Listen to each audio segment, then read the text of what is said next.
Welcome to Leaders Lead Podcast. Are you ready to conquer your challenges and achieve greatness? Join us as we dive into inspirational stories of industry leaders who have overcome adversity and reached new heights. Get ready for electrifying insights and captivating conversations that will ignite your passions for success. This is your go-to show for empowerment, growth, and leadership. Buckle up. Leaders Lead Podcast is here to take you on a transformational ride.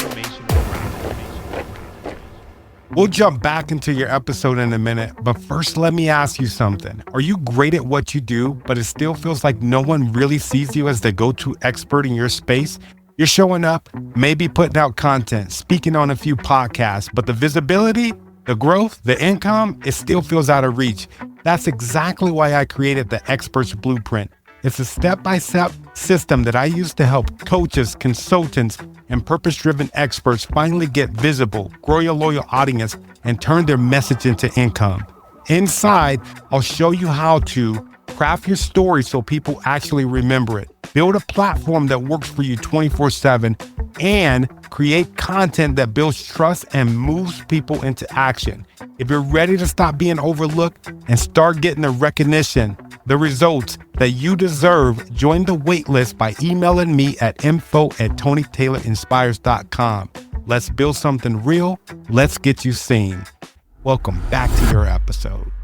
Imposter syndrome is that voice in your head that tells you that you don't belong, even when you do. I felt it, and I know a lot of you have too. Today, I'm going to share my story and a few ways for you to push through it. I'll tell you, when I first started this podcast, I felt like a big imposter. I was given, I never did podcasting before in my life, didn't really understand it. I had reached out to a bunch of different people. Hey, how do I do this? Some people told me, oh man, you're in over your head. It's a lot. I'm getting ready to shut down my show. And it just takes too much. Right. And I started it anyway, because I'm hard-headed at times.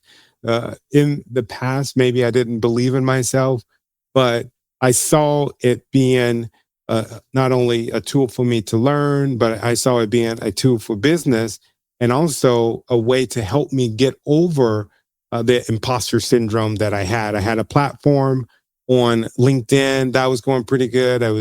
The main point of the platform was to spread the message about my public speaking business, and also spread the message about me helping folks with public speaking. But when it came to podcasting, I didn't think, nor did I have a goal to become an award-winning podcaster. Even just saying that today makes me feel super, super weird. And I have to tell myself over and over and over and over that that self-doubt, that fear of being found out, and questioning myself on whether I was the one that was worthy to carry a podcast. There's thousands and thousands of podcasts that were out back then. And, why would anybody want to hear my voice? Thank God I started when I did. Thank God that I didn't continue to kick that can around the world. Right. So, kick that can and not have my voice be heard around the world. Right. So, in the most simplest terms, when we're talking about imposter syndrome, that means that your success is real, but your brain is telling you that it does not belong to you. I hear it all the time. Some of the amazing people that I've had the opportunity to meet, they've done some really cool things. Their voice has some of the biggest megaphones that you could ever imagine. But for whatever reason, they feel like a fraud. They feel like at any given time that they're going to be found out. So your emotions, right? It's that self-doubt. It's the fear. It's you questioning yourself, right? Everybody has it. But what do you do?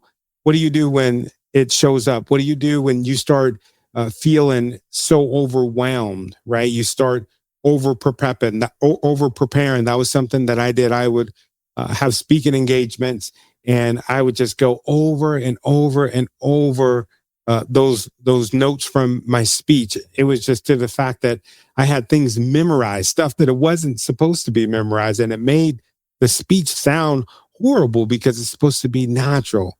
It's supposed to flow effortlessly, almost like the podcast. If I'm reading from something, it's not going to sound good to you. It's not going to sound like I'm just talking to you. It's going to sound like I'm reading to you.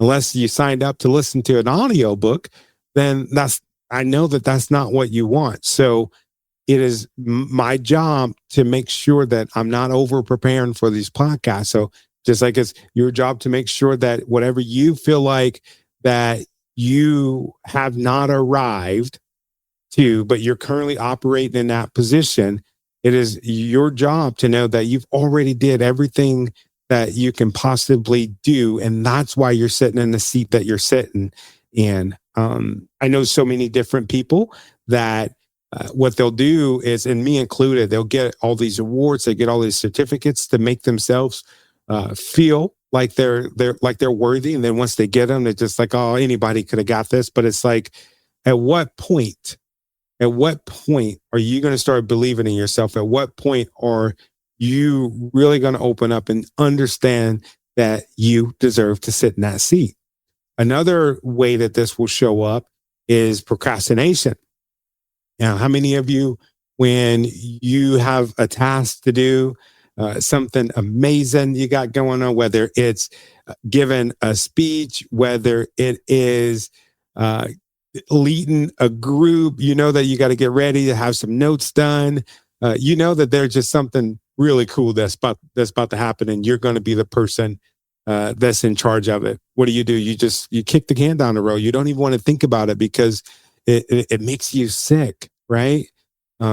That's not something that you want to continue to do, because what happens when you do show up to that event and you've procrastinated, you started studying at the very last moment, you're not going to get the grade that you deserve. And then you're going to have a reason to tell yourself, see, I knew that I was a failure. I knew that I had no business in being here. And then something that you do is you'll downplay your wins. I talked about this a little bit earlier, but you'll step up to the plate and you'll freaking knock it out of the park, home run, whatever it is that you're doing. And you say, oh, it's nothing. It's not a big deal. I would do that before when people would talk about the podcast and some of the awards we were getting, the sponsors, we were getting some, or a wow, very like in the very moment we hit this amazing peak, and oh my God, it was so incredible. But I had worked my ass off for the podcast to get to that point. And once we got to this peak, people would be like, oh, that's so cool. And I would immediately say, it's not that big of a deal. No one, good and well, that I put in the work. I showed up when I said that I was going to show up. I planned, I created this system to make sure that the podcast did not fail, to make sure that the podcast could give some income into my family, right? I would downplay that. That's not cool, right? Because if you downplay it, everybody else is going to downplay it, but it's not going to be that big of a deal when you know deep down in your heart it is a big deal. That thing that you've been working towards, and you finally get it, it's yours. It belongs to you. Comparing yourself to others, that's something that I've noticed that I've done in the past when I first started the show. I'm looking at these big podcasts that have millions of dollars inputted into it. And I'm like, how come, my podcast doesn't have this, or my podcast doesn't have this, or my listeners aren't supporting me in this way. And you start to go into this spiral, right? And all you're doing is reaffirming that you're a failure, reaffirming that you don't believe there, instead of just saying, hey, you know what? What is there something really cool that the thing that I do, what is it really cool that I do, and how I do it, right? For me, it was just, I love the fact that I was able to ask questions that I genuinely had from people that were mentors. And I love the fact, were mentors in that space, and then they became mentors to me. But I love the fact that I was able to show up every single week, and no matter what, no matter how I was feeling, no matter how anxious I was doing it, and I was putting in a show every single freaking week, every week, through the good times and even through the really bad times. There's some episodes I can't even listen to because I know that I was going through some hard times in that moment, whether it was with my physical health, especially, or the physical and mental health of somebody else that I loved and I cared for. I mean, it was really hard, but I made it harder because I was comparing myself to so many different people. So I know that a lot of you all do this too, because I see the emails, I see the DMs from the people that listen to the show. Some of my amazing friends listen to the show. I mean, you all are vice presidents, presidents of companies, directors. You've been doing what you've been doing for a very long time, and you still don't believe in yourself. So how do you push through that non-belief? Because in order for you to do the job that you raise your hand to do, the prerequisite is not for you to 100% believe. All you have to do is to do the job. And I'm a firm believer in, if you do the job and you continue to do the job, you're going to turn around and you're going to be like, oh my God, this is where I'm at. I can't believe that I've got to this level by just keeping my head down and marching up that mountain. Because this imposter syndrome, it is a mountain. It is freaking hard. I'm not going to sit here and tell you that it's easy and tell you that just by listening to this podcast that tomorrow morning you're going to wake up and it's going to be gone. But tomorrow morning, or whenever you wake up, you're going to at least know that it exists inside of you. And for a lot of people, that is the most important and most crucial step in realizing and having the awareness that, you know what, I have imposter syndrome. I don't believe that my successes that I have, right? I don't believe that I earned it. And therefore it's holding me back from the successes that I could be having tomorrow, next month, next year, and the next 10 years.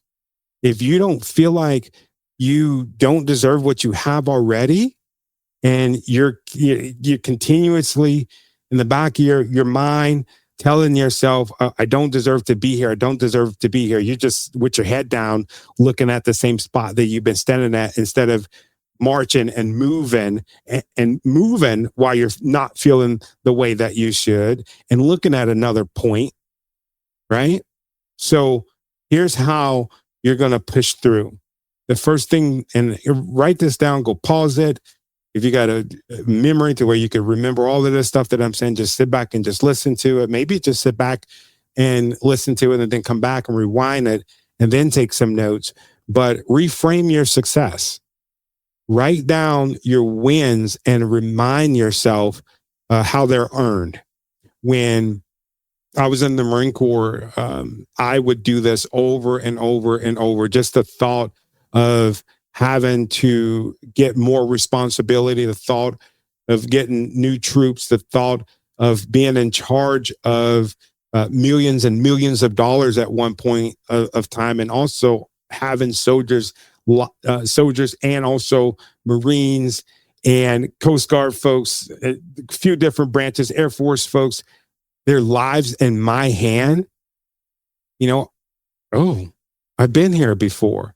This is what I did last time. And I legit would write that stuff down. What have I accomplished? I would go to what we used to call in the Marine Corps, my I Love Me book, some of the awards that I got, the reasons why I got those awards, the reasons why I got those citations. It sounds a bit corny to sit there and look at your wins, but if you're feeling like an imposter, that's what you have to do. You have to open up the I Love Me book. You have to look at your wall. Maybe you're one of those people that have your degrees on on the wall. Don't just shove it in a freaking box and say that it doesn't matter, because it do matter. You work very hard for those. And sometimes you got to remind yourself of who you are and where you came from and the things that you've had to power through.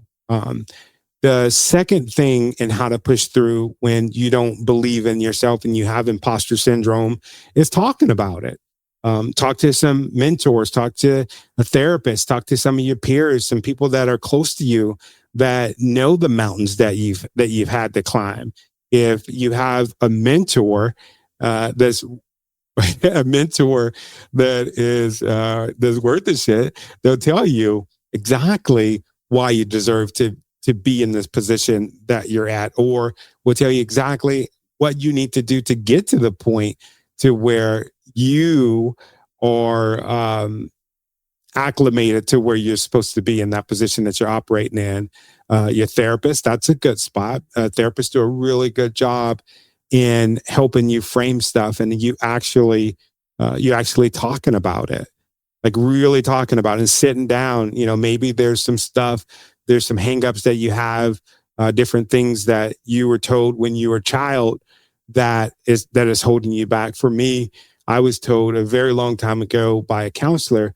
She told me I had ADHD really bad. I was at this graduation, and she wanted our heads to be one way. And for whatever reason, in my head, I'm trying to keep my head straight. But when you look at me, it looks like I'm moving. I'm jittery, but I'm just trying to keep my body still. So she gives me 1 warning, 2 warning, 3 warning, 4 warning, and then on the 5th warning, I remember her saying something that I've been thinking about for over 30 something years now. And that was that I was not only going to have the opportunity to be in the graduation, but there was a high chance that I wasn't never even going to graduate from high school.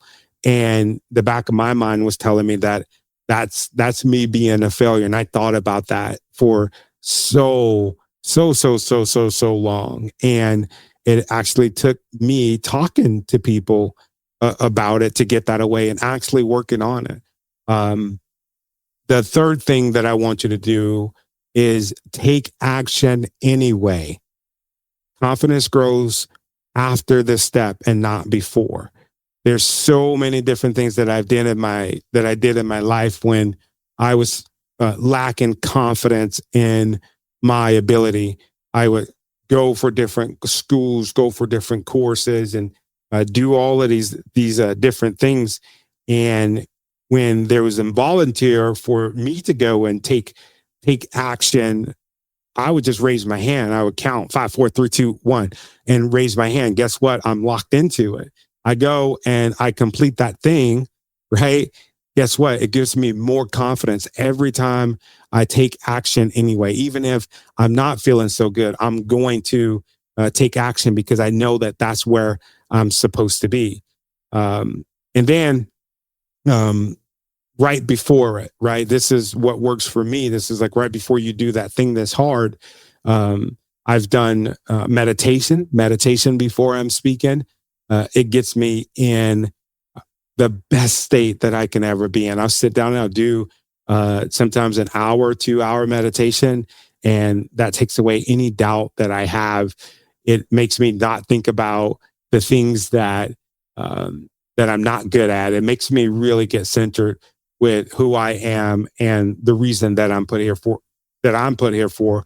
Maybe it's not meditation for you. Maybe what that looks like is going for a bike ride, going for a walk, doing some yoga, doing a cold plunge, whatever it is that you do to get you in that place to where you feel good and you feel ready.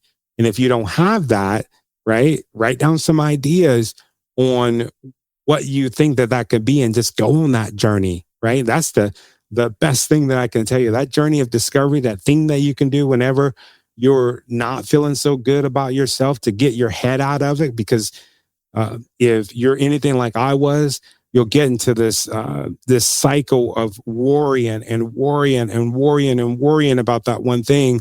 And all you can think of is the negative stuff. All you can think of is the fact that you're not good at this thing and you're never going to be good at it. And then it'll just keep spiraling and spiraling and spiraling. You have to break that pattern.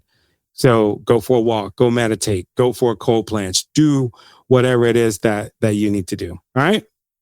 So if you are listening to this and you feel like a fraud, I just want to tell you, you're not. Even the great leaders feel this. You can still step up. You can still do some amazing things. I was reading in this one book where Martin Luther King was initially, he was not the person that was volunteering, not the person that was like, you know what, I'm going to go live. I'm going to go lead the civil rights movement. But he felt something in him that was so strong, and he had so many different people that was pushing him. He had to do that thing that he had to do. But guess what? He became the greatest civil rights leader of our time, and probably will be of all times, because the things that he was able and willing to do was incredible. But he raised his hand. He took some steps. He did those things even in the face of uncertainty, right? The man was at risk for always going to jail, always getting beat, always getting killed.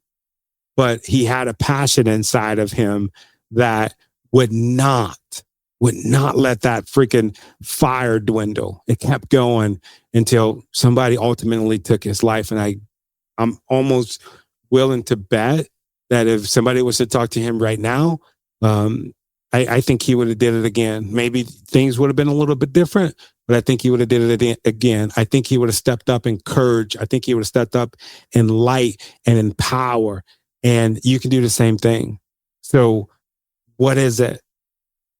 What is it that you need to do so that you can get to that space of where you're feeling good about where you're at, so that you can stop this freaking imposter syndrome, right? The steps that we talked about was reframe your success. You're going to write down your wins and remind yourself how they're earned. Talk about it with mentors, therapists, peers that you trust. Not everybody, right? You're going to take action. Whatever that thing is, that rumble that you have, that's deep down inside your belly, something that you really, really, really care about, go and do it. Go and do it. And remember that confidence grows after the step and not before it. So I want to thank you for listening in on Leaders Lead the podcast, where we talk about imposter syndrome. I want you to share this with somebody, with someone that you know that struggles with self-doubt. And I want you to keep leading, even when it hurts. I'll see you on the next episode of Leaders Lead the podcast. Thank you for allowing me to travel with you on your journey. I want to say thank you for the things that you're doing, the things that you've done, and the things that you're going to do, because I know that you're going to do something truly amazing. Remember, I'm here to stand by you as you chase your dreams, lead with greatness, and continue to make a difference. Don't forget to subscribe to the podcast so that you can be notified every time we drop a new episode. I'll see you next time on Leaders Lead the Podcast. Peace.